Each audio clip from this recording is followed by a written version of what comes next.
Hey now! What is up, everybody? My name is Mike Brown, aka Review King MB, and I just got back from the theaters after seeing this in IMAX.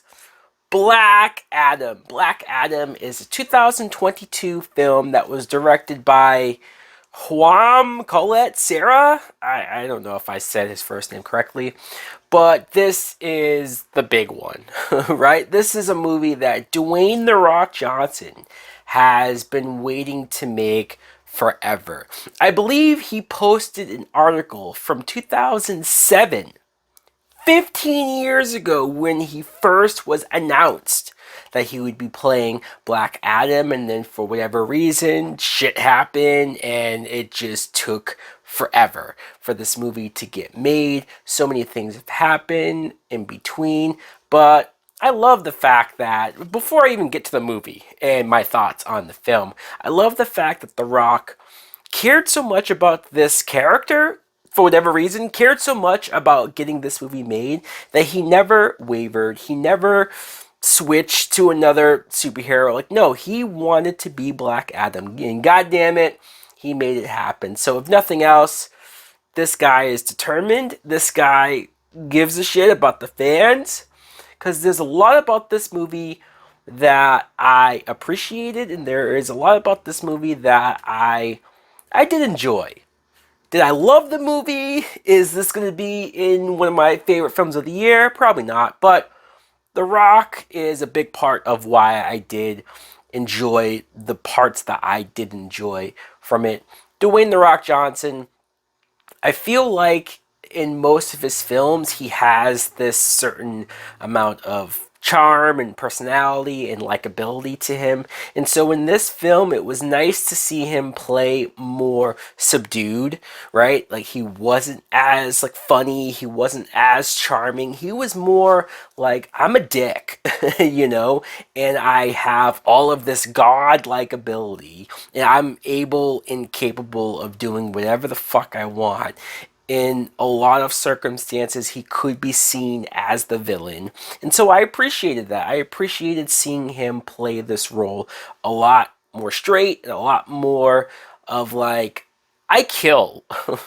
I kill people. I want to kill people. I do not want to be a hero. You have this factor of the Justice Society of America coming in with characters like Hawkman and Dr. Fate and Atom Smasher and Cyclone. And I will say this, Aldous Hodge as Hawkman was good, but I was surprised by how much I enjoyed Dr. Fate, Pierce Brosnan. Obviously, Pierce Brosnan's a good actor, so it's not so much being surprised with that, but it was just what he brought to the role. Dr. Fate is a character that I knew from the comics, knew from being on Smallville or other video games, and so I think that helped.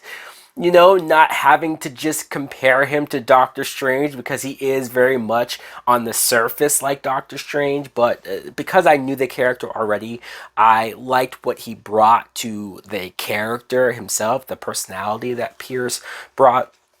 The other characters, Atom Smasher and Cyclone, I couldn't care less. I mean, they were just kind of here just to be here. I didn't feel like I got to know them any more than the movie felt the need to tell me who they were. As the action is really good, you know, as far as the special effects go, as far as how good it looks, and as far as how much action there is. There's a lot of action in this movie. There's a lot of stuff blowing up and buildings getting destroyed, and kind of the thing that if you love superhero movies, you'll love that. If you're starting or have been getting sick of superhero movies, this probably isn't going to be the one that's going to win you back over, or going to be like, hey, superhero movies are still going strong. Even myself, I sat there and felt a little action fatigue, or felt a little like, yeah, this is good to look at and cool to look at, but as far as substance and as far as character and as far as story,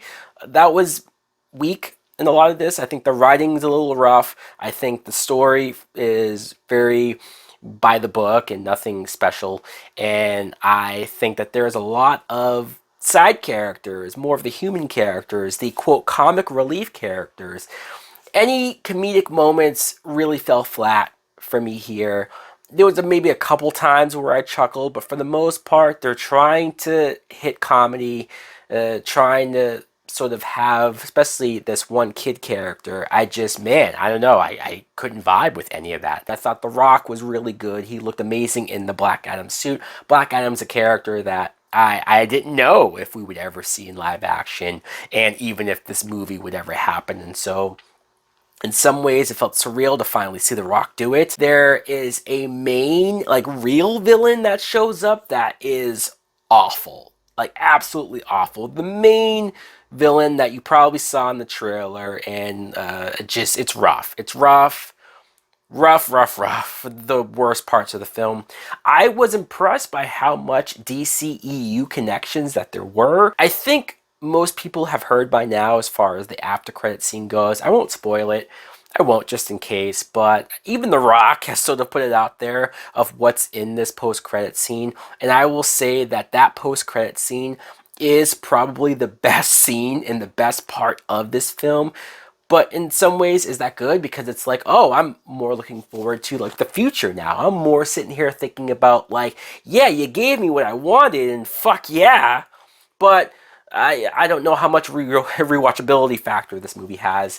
I'm gonna say as a rating, and this might sound super low, but it's a Netflix and chill. Oh yeah. It's not something that I would be like, man, rush out to the theater, even though the action is good, seeing an IMAX on the big screen and like the effects, yeah, but maybe I'm just getting old, guys. Maybe I'm just at the age now where that's not the most important stuff that I go to the movies to see is the action. I do want deeper characters. I do want to be invested in the story, and I wasn't invested emotionally at all here. Like, yeah, maybe this film wasn't perfect, but it's going to enact some changes. It's going to keep certain things about the DC universe that I personally enjoy. So who knows what the future may hold. This film, just okay though.